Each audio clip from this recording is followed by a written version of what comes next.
Welcome back to the Motorious podcast. I hope you had a great Christmas, a happy new year, and everything's going great. We're starting off 2023. It's always already looking a little grim as the world is mourning the loss of Kim Block. That's all we can really think about this week. He's action sports marketing genius.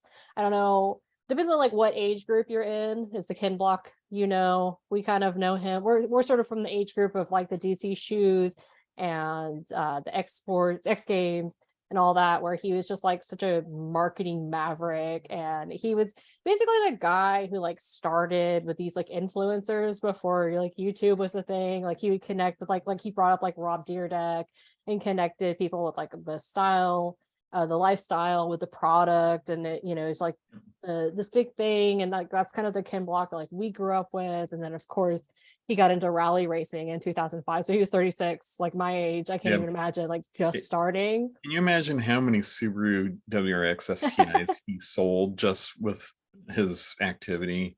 Yeah, I mean, he made that car a superstar with his racing and marketing. And just like he should really be like studied. Like they should study him in schools for marketing and advertising and branding, because he's a freaking genius. But he died this week, January 2nd, in a snowmobile accident. I think everybody's just so shocked. It feels like Superman died, and in such a way that you wouldn't really expect it, although snowmobiles are very dangerous. Just hearing, you think it would be a car, or he jumped out of an airplane into a car, or like took some gymkhana like shooting where you think off a cliff. That would be how we'd go. Although those, I mean, the cars are caged and the seats themselves are super safe, and harnesses and so on. Yeah, but snowmobiles, you don't have all those safety features. They're more like motorcycles. So yeah, I mean, it's shocking. It's sad. It was a shocker. And I mean, he's like one of those guys, like once in a lifetime kind of people that just they shake everything up. And he's also like, this really speaks to me. Because it's kind of how like me and John were when we raced. He brought his family with him. His family was always involved, like his wife and his children were always kind of, everything was arranged so they could come along to the races. And that's like how we were with our kid when we were racing. And that's just that family part. Yeah, he cut against the wild party racer thing. Instead, he was a family man. I mean, he still had his wild side, but he was a family man first and foremost. And that was really, you can be wild and have a family for sure. You just, you can't get like S-face drunk and party and whatever, but that's not the fun part anyways. Yeah, he kind of helped push against that tendency within the motorsports world, which was a really positive thing. I think that brought a lot of families to rally races, as well as just racing in general, but especially the rally races. I know a lot of families that show up and watch him, and they would meet his wife and kids, and it just brought a different element to it. But he single-handedly made rally racing popular in the US. Something that people have been pushing since like the 70s, and it just wasn't catching on. He's the one who figured it out. He's the one who did that. And and that's just one of so many things that he accomplished in his career. I mean, you can't emphasize how much of an impact he's made on motorsports, just the car culture. Yeah, his accolades are just insane. Trying to put that together, looking through everything yesterday, just like, wow, I can't, I've been alive since he's been famous, I guess.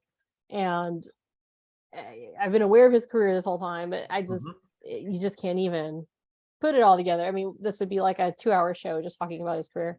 Oh yeah, easily. And it sucks. And we're all mourning, and he's done so much for the industry and beyond. I mean, like my kid, he's 18. He loves Ken Block and the unicorn thing. He's obsessed. So, and the unicorn thing is really cool, but like kids that age being like obsessed with something, that's bringing in new people to motorsports, the good people into motorsports. Even spectators, things like that. It's drawing attention. And it's so funny because I keep seeing that he's a YouTube star. Like, no, like back up, full stop. He like YouTube is a Ken Block star, because I would venture to say that the Gymkhana series probably made YouTube bigger than it was before. Like, it's the most watched series on YouTube. And I don't know, maybe YouTube wouldn't be as relevant without Ken Block. Just putting that out there. And YouTube's probably going to demonetize me for saying that. But well, he definitely was much bigger than just a YouTube star. Yeah, for sure. I mean, he was a rally star first. Well, and before that, he started a shoe company first. Yeah. No, yeah. Correct myself. Yeah. I remember when DC shoes came out, and that was like the biggest thing. Like, that was like the biggest culture lifestyle thing. Like, I grew up in Southern California, and even when we moved to Georgia, it was still like that connection. Like, everybody in my class, like, all about the DC shoes. People who weren't skaters, they're wearing the shirts, they wearing the shoes. I mean, like, I think probably pretty recently, in the last like 5 years, I bought a pair of DC shoes just because, like, that connection. Yep. Well, he was a marketing genius. Yeah. As well as a damn good racer. And I'm not gonna say he's like directly responsible for like Rob Dyrdek, but like, if you like the fantasy factory and ridiculousness, got something to do with DC shoes. So he brought a lot of people up with him, and everyone's hurting really bad. And our condolences to his family, and sounds like his daughter she's 16, I believe. She's a driver. Like she's been racing more and more. So hopefully she carries on Leah is her name, her dad's legacy. But he leaves behind his wife Lucy and 3 children. So rest in peace, Ken Block. Let's see if we have any other positive news starting out 2023. It's not looking good. No, it's not. We all thought it was the year of change. It's a year of bad change. So we're gonna lose the HEMI engines from the Jeep Cherokee after how many years have they been running? They're gone. No more V8s for the Cherokees. The really crazy thing is, what it's being replaced with, what Jeep is really pushing, is the 4xe, which is the Turbo 4 hybrid powertrain. So a lot of people, oh no, no, the inline 6. No, what Jeep is pushing is this Turbo 4 hybrid. That's what they're putting up front. That's the premium engine for the Grand Cherokees starting now, 2023 forward. Yeah. I've said this before, I just don't have a lot of faith in American car makers doing the turbo thing right. I get the turbos on the smaller engines. That works for a lot of automakers, and there's a lot of really cool cars out there, and they're really fast, and they're faster than some V8s. I got it. But when has America, and we've had this conversation so many times, when has an American automaker really done it right? Yeah, well, and some people will say, well, when Chrysler was really into turbocharging, it's when they were working with Mitsubishi, and Mitsubishi was the one who really screwed it up, and excuses. Yeah, but there are a lot of Mitsubishis around that time and after that were turbo and didn't have as many problems. I'm not going to say they were perfect, but you look at like the Evolutions, the Lancer Evolutions, those were all turbocharged. I mean, they're high performance cars, so you can't expect it to be like rock solid, dependable, but they weren't, notoriously awful. Yeah, so I understand where you're coming from on that, but we'll see how this works out.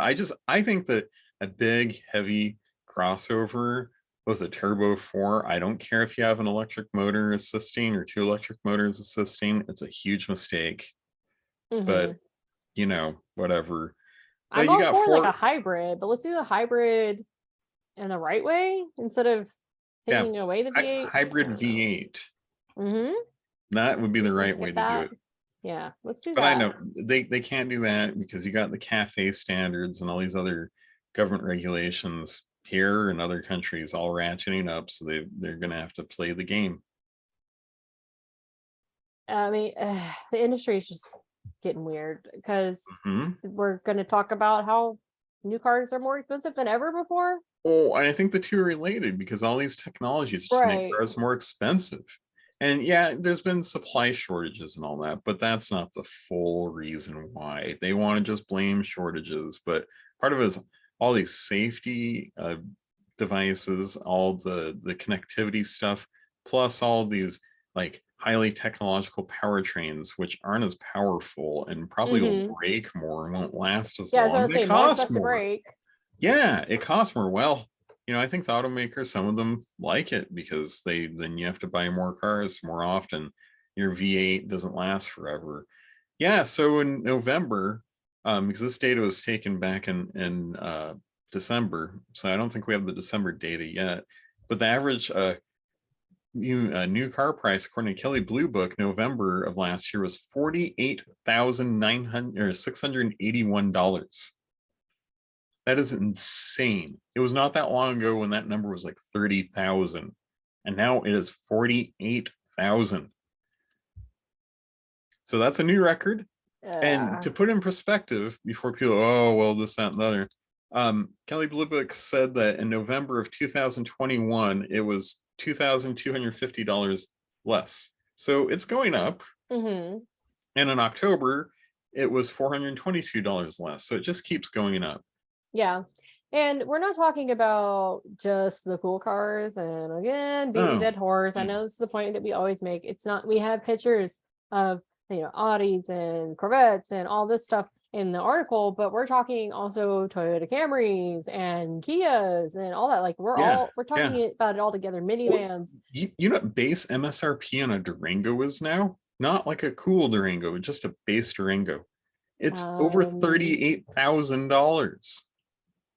I believe it. I was going to guess more. But, well, no one's getting that. No dealer has that base stripped down. That's like a rental car. Yeah, it'd be like a rental car. No, all that they're gonna have at the dealerships, it's gonna be over 40,000 easily, if not over 60, which is insane. Which might explain why people are walking away from their car orders. We found this on I want to say a Hellcat forum, or maybe just a Dodge forum. Yeah. And then I dug around. I found another guy who's talking about the same thing. So, it's definitely it's happening. It's not just one person saying it's happening. Another guy, he looked at the bigger picture, because the one guy was focusing just on Dodges and the Hellcats, right? But it's not happening just with Dodge Hellcats. And people are ordering them. And how long does it take to get a factory order? A few months, especially with the shortages. Maybe more than a few months. Yeah, I've never had the luxury of ordering a car new, but this in Hardy guy is saying that people are just expecting them to drop, the prices to drop. Like, so they're really high right now, and they're expected to drop. We haven't talked about this yet on our site, and I don't want to give too much into it because we're doing a little investigative reporting, but it seems like maybe all of this is starting to cool off already. No, there's indications that it is cooling off. But part of the problem is that, a lot of people, the interest rates are going up. And so you move that interest rate up even 1%, and it makes your car payments a lot higher, and the overall amount that you pay for the car a lot higher. And if it's moved up 3 or 4 percentage points, man, so people are saying, well, I can't afford that. So instead of getting a Hellcat, they're getting an RT. It's a lot cheaper because they can't finance the higher purchase price at that kind of interest rate. So yeah, that's partly what's killing it, is the interest rates. Yeah. When are those going to go down?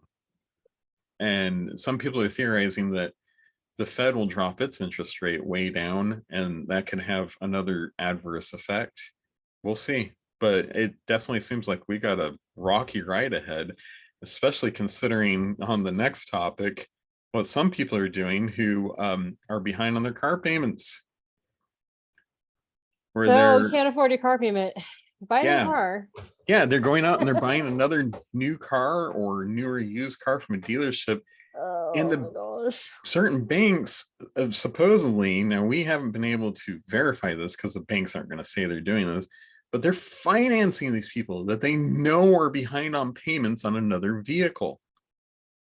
I can't think of anything more immoral, unethical too, and just catastrophic for the economy.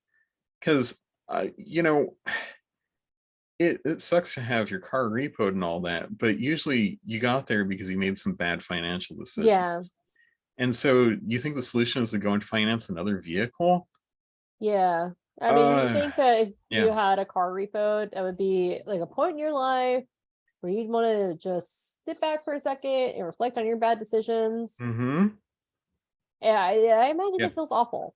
As I've never had a car repoed. I've been, when I was like 18, whatever, behind on payments, things have come up, and it's like, oh, we gotta, like, this is really scary. Somebody might come in the middle of the night, repo the Yep. car. Like that just seemed like the end of the world. And people are just so okay with it now. But Well, yeah, you should really reassess. But I think part of the problem, like I pointed out, is that a lot of people, they bought these more expensive vehicles. Maybe they always wanted a BMW or Mercedes or whatever, and so they never could afford one. But then they got all this COVID relief cash I was gonna say, during I the bet it's a pandemic. stimulus Yeah, thing they where got they those stimulus got, checks, and some yeah. people were making more money with their stimulus money than they were making at their job that they couldn't go to because of shutdowns and so on. And so I think, and a lot of media outlets were talking up how the pandemic was going to just go on forever, and so they thought, well, this is life now, so I might as well live it up and get that BMW, get that Mercedes, or whatever their dream car was, that when the stimulus money went away, they could no longer afford. And so now they're in a bad spot.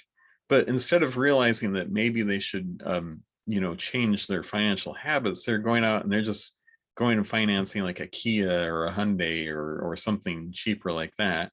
But I wonder how many of those are going to be repoed not too long after they finance those, because these people don't have, they're not showing that they're financially very responsible.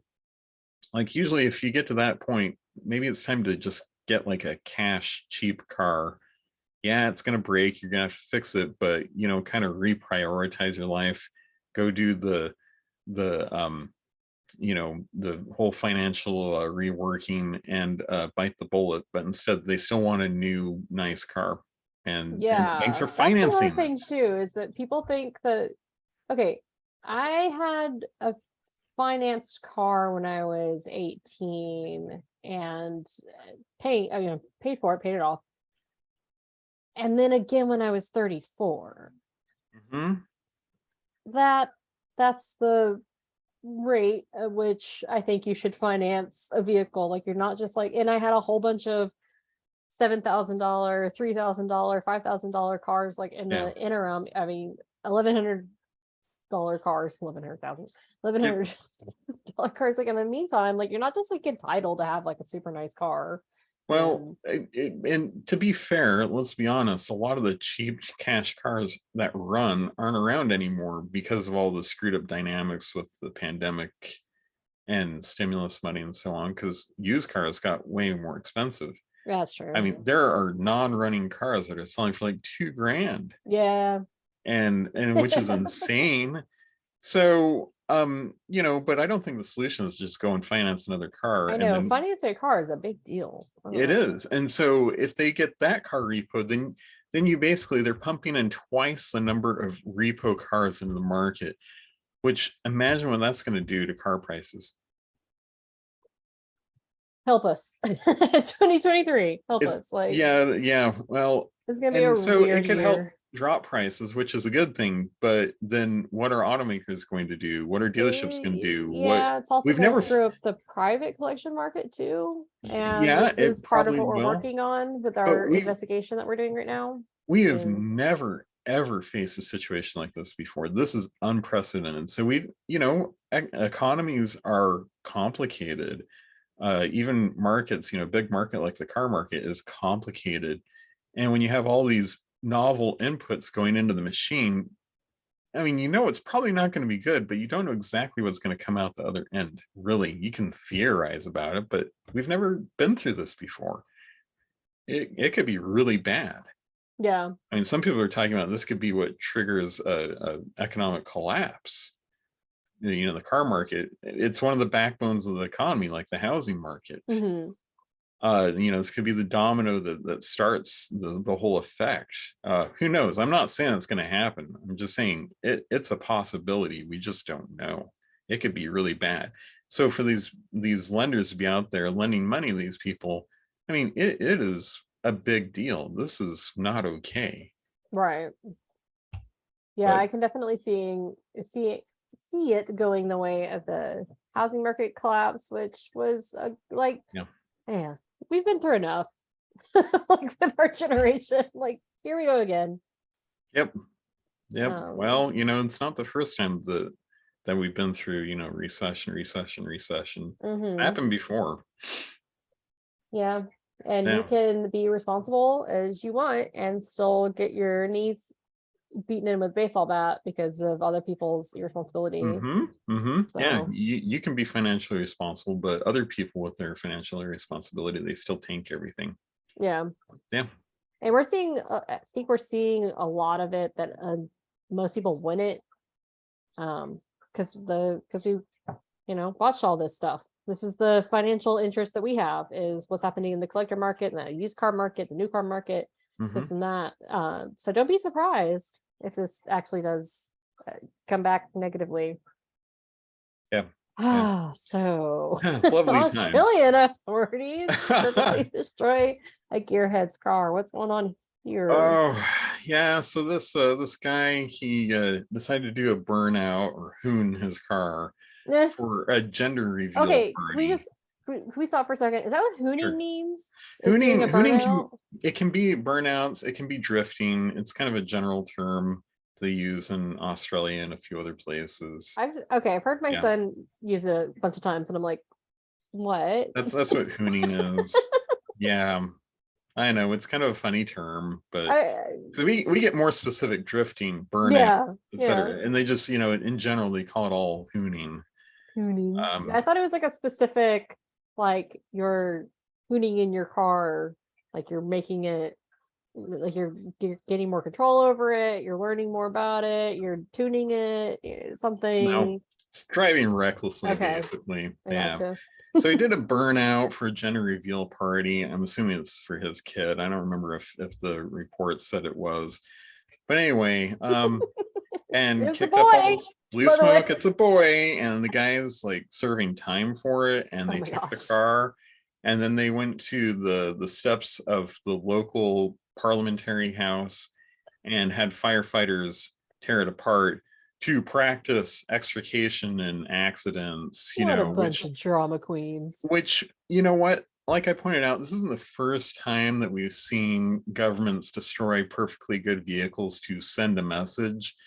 But the point I make is, when was the last time that you have heard of a government seizing a white-collar criminal's house, like their big mansion, and then they just blow it up with dynamite or knock it down with a wrecking ball to send a message? They never do, but they do that with cars. Why is that? They could sell the car. I'm not really big on government seizures. I know it can be abused, but I think sometimes there are legitimate reasons for it. So let's just pretend it is a legitimate reason. Why destroy it? Why not sell it? Generate some revenue by selling it. Someone else can buy it and enjoy it, and and the vehicle's still around instead of just tearing it apart. It's a perfectly good car. Can't you tear apart one that has been damaged in some way, like water damage or something like that? Why not practice on that? Yeah, it's BS. Like I'm sick of the gender reveal thing as much as the next guy, but come on, this is well, it's excessive. A little extreme. Yeah, I'm not big on the gender reveal either. I'm not trying to defend these weird gender reveal. I have just been uninvited to so many people's gender reveal parties. I also don't like engagement photos or pregnancy photos. Yeah. Well, is that a bad thing that you don't have to go to yet another party thing where you, oh gosh. Remember back in the day, you just would maybe send something in the mail. It's a boy, it's a girl, or just tell people. Yeah, have a cigar. Yeah, exactly. It wasn't like a huge deal, but now you have to have a whole like party and do this elaborate reveal thing. Yeah, I think it's ridiculous too. But I think that the government's response to this is, if not equally ridiculous, more ridiculous. So they're just being petty. Yeah, they're honestly. being petty. They're flexing their muscles. Let's see. Yeah. Trying to figure out. It looks like it's like not. I mean, it's not like they're shutting down an intersection. Yeah, I don't. It's not Atlanta or anything Yeah, it's not where the a entire street intersection takeover at and least, but they're treating it like it is. Well, it's like you remember Bill de Blasio when he was governor of New York City. They're having all these criminals, using dirt bikes to pull off crimes, which is still a thing there. But they crushed a bunch of bikes and a bunch of other power sport vehicles with a bulldozer on live TV to like send a message to the criminals. I'm like, oh, really, guys? Like, no one could have bought those and used them for legitimate reasons. Like, what's the point of this? It's to show that how they're a big man and they're in charge and you're not, and it's just ridiculous. Speaking of ridiculous, I was looking ahead. I was like, hoping things are going to get better. Things are not getting better looking ahead. So if you're looking for some happy news, fast forward to our inventory picks in about 10 minutes, let's say. So British. No, watch the rest though. Yeah, don't fast forward. At this point, you can fast forward. It's fine. So we might get to something like, but this is an important thing to cover as well. I mean, people need to know what's going on. As depressing and stupid as it is, infuriating. Yeah. And there's honestly like this week has been a bit much already. Like we're only 2 days. Well, I guess this is third, fourth day, depending on when we post this and when you're listening to this. And wow, like, okay, so I guess everything's like in session and being talked about right now. So I guess that's why all these policy things are coming up right now. I'm gonna tell you, in the United States, it's gonna happen too. They're just busy right now, like electing their leaders and all that. But when Congress goes into session, we're gonna be talking about all this crap in the United States because it all flows this way. It does flow that way. Well, yeah, and what's going on in Oxford, this has been rolling out for like 2-3 years now, but now it's starting to get real, where they're going to be restricting where people can drive their private cars. One report says that they're going to have electronically controlled gates, so physical barriers, so you can't drive your car in there unless you scan something or it scans your plates and lets you through. Well, and we're talking about like pretty big like areas too. It's not so much just in front of this. It's like a county size. Yeah. And they're dividing up into 6 zones is how it's going to work. And you can apply to drive your private car out of your zone, which is essentially like your neighborhood area. So get out of your zone and onto a bus. If they grant it, if they grant you that permit to drive out of your zone, then you can do it for a maximum of 100 days out of the year.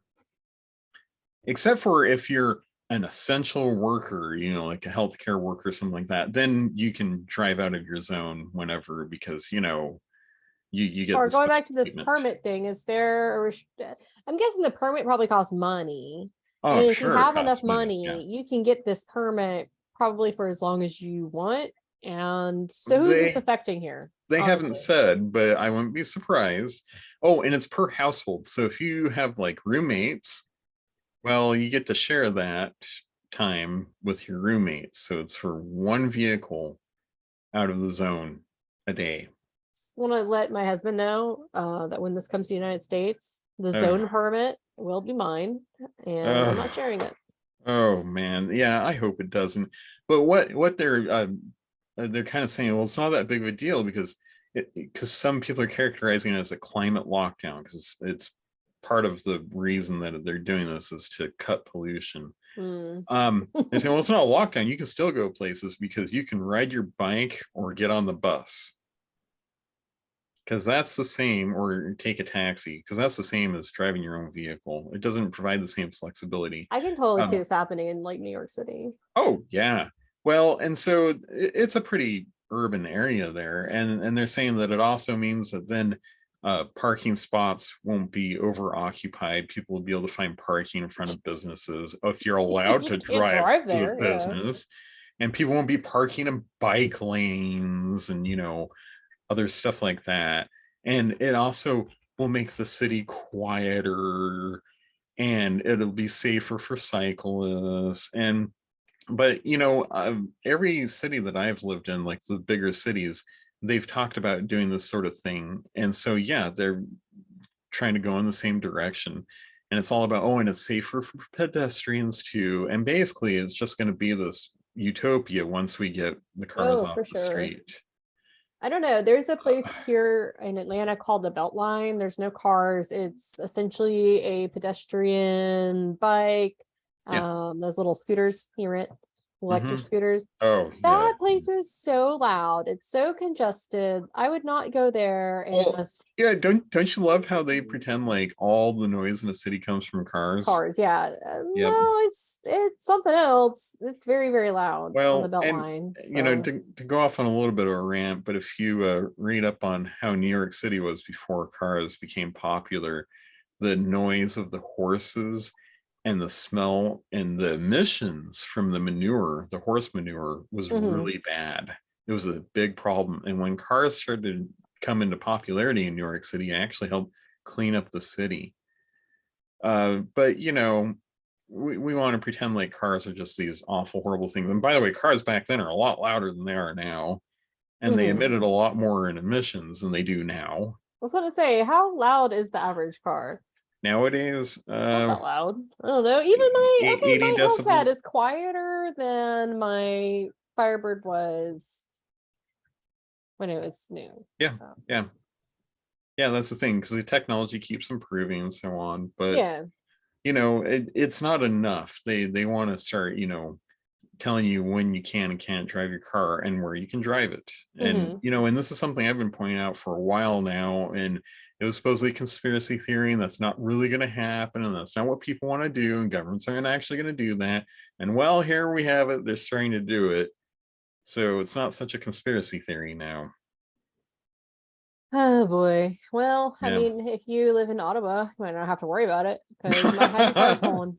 Yeah, then you put just in the don't crate have your and car. shipped away to Dubai, and you'll never see it again. So no Seriously. worries. Just get on your little electric bus, right around. Which, going back to that, it doesn't seem very wheelchair friendly or Well, disability friendly I'm in sure any all the way. buses have a wheelchair lift or something like Yeah, that. because I'm just sure if you're in a wheelchair or on crutches, you're just dying to get out of your vehicle and go get on a bus and be in the super comfortable situation. I mean, my mom has like hip issues, and I just can't see her walking from a car to a bus stop, like, and then getting on a bus in any way, even if there was a lift. I mean, but it's a one size fits all solution, and I that's how I know. want to push it. I mean, I And can that's see my little 18-year-old son be like, oh, okay, I'll just get on a bus kind of thing. But even at my age, I'm not trying to get on a bus.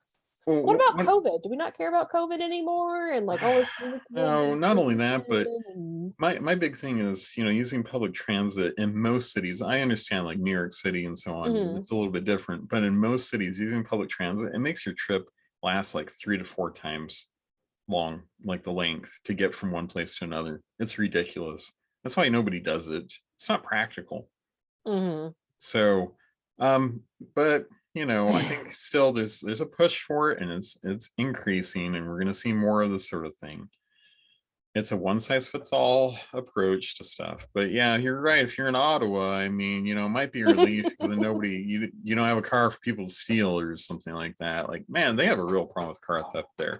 Capital of Canada. There were 1,200 cars stolen last year. And some people, oh, that's not that many. Well, it's a city of 1 million. So actually, that's a fair amount of cars. Plus, not everybody reports their car stolen. I know that sounds crazy, but it's true. right. And what's even better is that over the past 5 years, car theft rates in Ottawa have doubled. So yeah, that's a lot. Doubling your car theft rate.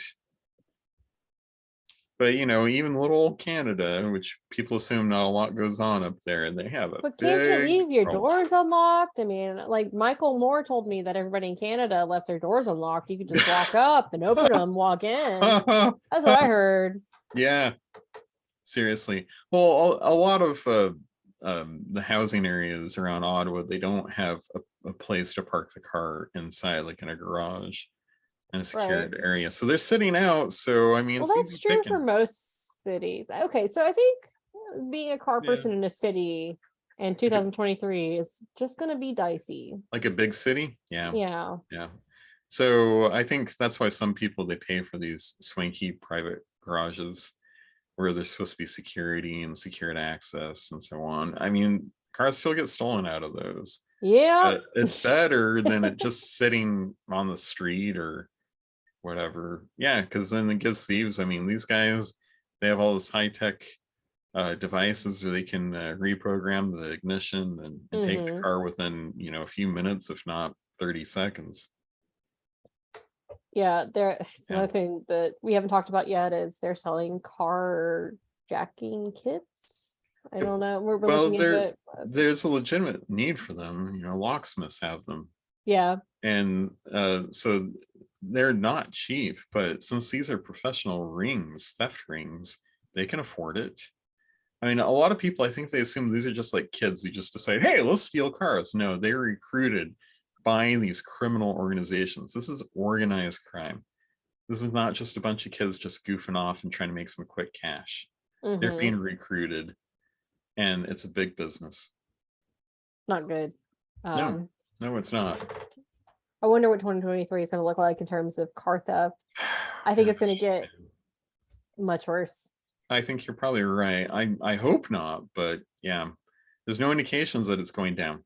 No, and I don't want to go off on a rant about car theft.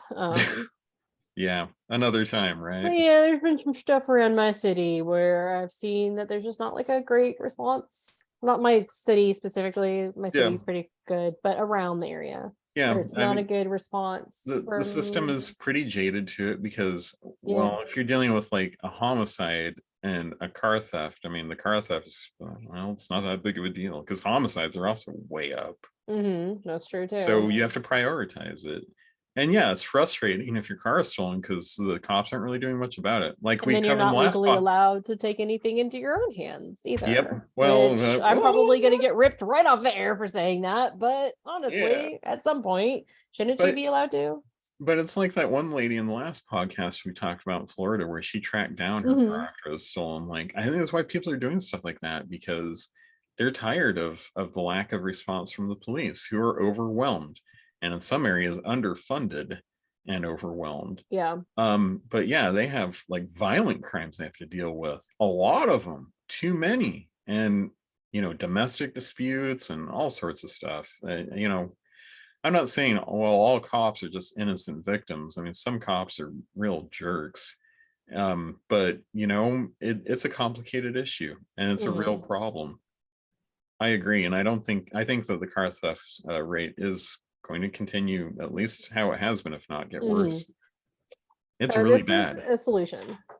We need to have the Arkansas troopers train every agency, because I swear every single podcast we are talking about these guys. Do not run from the cops in Arkansas. Don't do it. Oh, don't. Every podcast, I guess probably 10 in the last year we've talked about from Arkansas, and they've been badass. They are brutal. They're junkyard dogs. They're absolutely in for a dog fight when they go after a car, and like I would not run from the. No. I mean, I don't run from the cops anyways, but don't run from the cops in Arkansas. Yeah, this cop just plowed into. I mean, he wasn't going at speed; he was slowing down, but still, he just plowed into the front end of this Camaro that had spun out. This kid, I think he was 18, 17, something like that, 19. Was running from troopers, and there's already a trooper right there, and people are arguing about why he ran into the suspect's car that's already stopped. And you know, some people are like, you know, saying that I'm like ripping on the trooper. I don't know, I think he probably got really amped up and really excited, and he didn't stop in time. I'm not sure that he necessarily was meaning to run into the Camaro, but he definitely didn't stop in time. Some people say, well, it's brake fade. Okay, so they're trained in high-speed pursuits, especially Arkansas state troopers are trained in it, so they're trained on how to not ride their brakes and have the brake fade issue. So he shouldn't be vaporizing his brakes doing that. And if you want to see the So video, I'm not playing it. I just want to interject right no, here. Last time I played a video, we got into some trouble. we So did, we have the links in the description of the YouTube video, wherever you're watching it. If it's on Apple, anywhere you're watching this, listening to this, the links are in the description. So you can go watch the video now, and then you can come back knowing what we're talking about. But I'm not going to play it and have your own opinion. But man, he almost took out the kid who was already out of the car. I mean, that kid had ninja skills getting out of the way of his car getting slammed into by the trooper. We say kid, but he was 19. Well, okay, I'm sorry. He's still a kid at 19. I know. No, legally an adult, and he was dumb. He ran for the cops because he had 4 beers in his car, and he didn't get caught with those. And is this his car? I think so. I think that's what his mom is probably so pissed at him. I bet he. Oh yeah. If he lives at home still. Yeah, it was a stupid thing to do. I mean, he should have just. I think he was speeding. He should have just taken the speeding ticket. They probably wouldn't even seen the beer. But even if they'd seen the beer, he's still been better off than running from the cops. Now his car is all probably totaled, if not close to it. And he's going to be facing all kinds of fines and possible jail time, and it wasn't worth it. I have told my son so many times, it does not matter what you are doing. Pull over. It doesn't matter. Pull over. Don't try to get away from them. Don't think they didn't see you and you can just make this turn. Pull over. Well, usually when you run from the cops, you get hit with at least a few felony charges. So if you've done something that isn't a felony and then you run from the cops, you start racking up felonies. Oh yeah. So not a good idea. Yeah, now you've effed up, and now you have a reason to run from the cops because you're screwed. But the more you run from the cops, the more felonies you rack up. Yeah, so. I mean, there's not many things. Even if a DUI, I'm not super familiar, but I don't think you go to jail or prison for a DUI. I think it depends on the state that you're in, but it's not.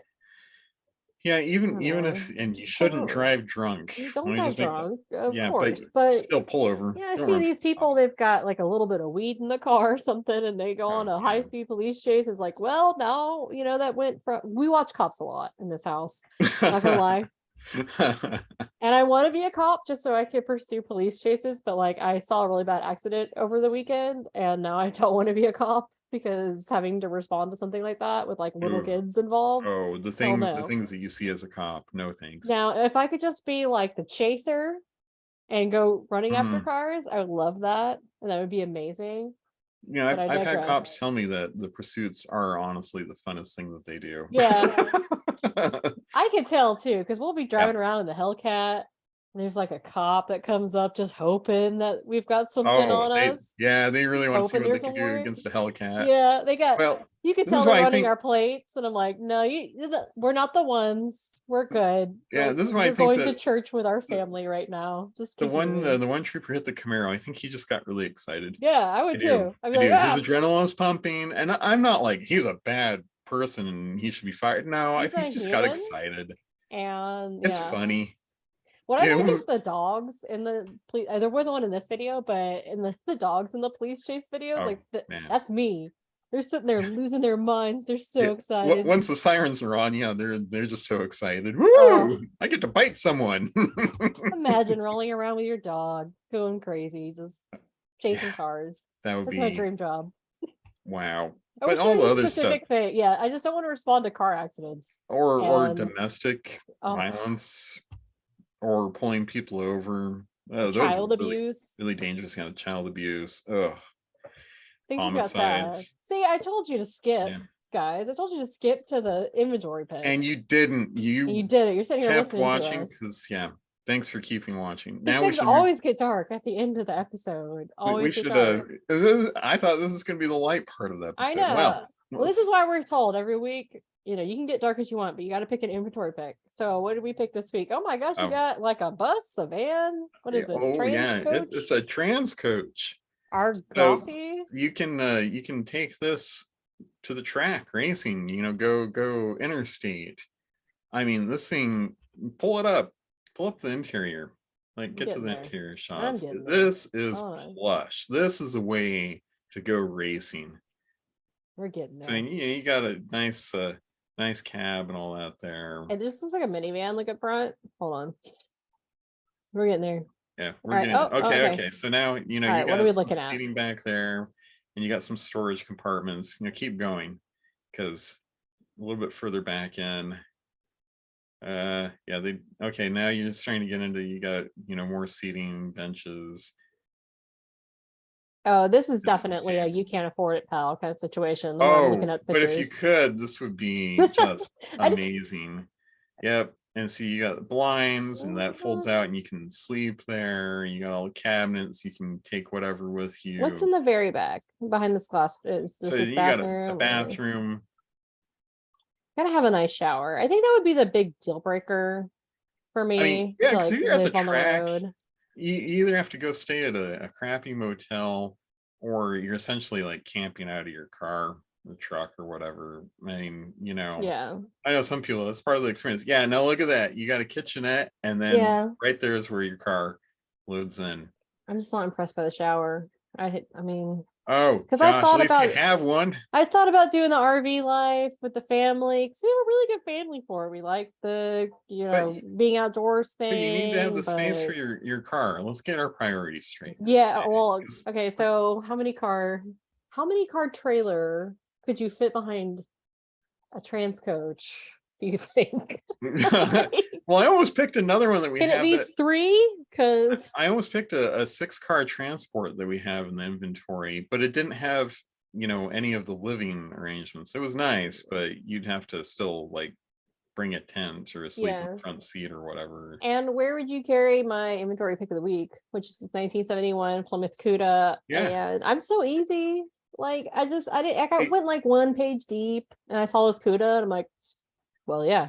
well, I mean, that's kind of an easy one. But let me ask you a question. Some people, they really love the grill on the 71. Some people prefer the grill on the 70.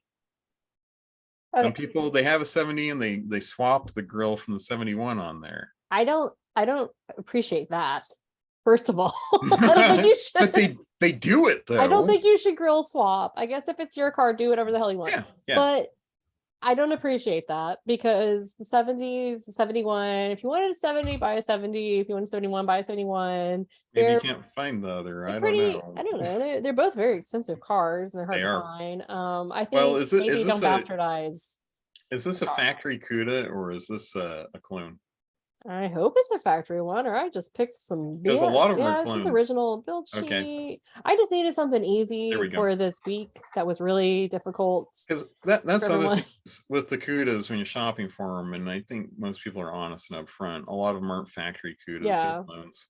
Because the factory CUDAs are really expensive. And I do have a soft place in my heart for the 1971s because our first car show, our Motorious online car show, we had it during the COVID lockdowns, and our winner was Al Young, who sometimes listens to the show and leaves a comment. So I hope he stuck with us because Al, this is for you.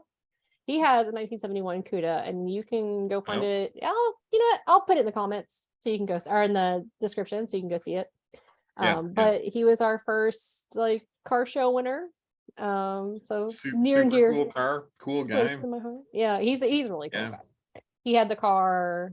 He kind of reminds me of my story where I had my car since I was 17. He had his since he was 17, kept it this whole time, and now it had been in like music videos. Obviously, my car's not that cool, but no music videos for yours. No music videos for 1998 cool. Firebirds, probably. I mean, I don't know if anybody's interested. Maybe one day. Hey, it could really be cool. a rap video, maybe. No, maybe like a trailer park advertisement video or something. Whoa, yeah, 4th gens. Well, anyway. Yeah, I mean, if you need to advertise your loopers, yep. Wow. I'm sorry, 4th gen owners. Like, I'm one of you. I'm there with you. I think I've offended Steven somehow. So if I can offend Steven, it's been a good week, despite all the bad that's happened. So you've been listening to the Motorious podcast. We will be back within the next 2 weeks.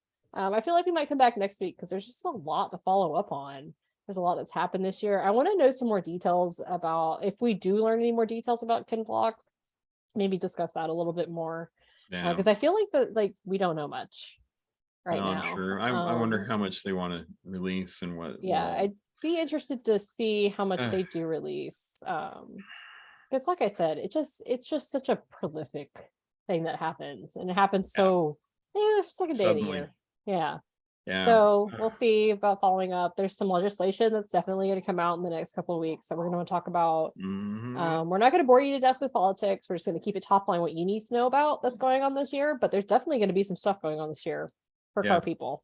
This Build Back Better thing's going to start going into effect with the counting the gas or the taxing per miles, all these like crazy things that they're coming after car people for.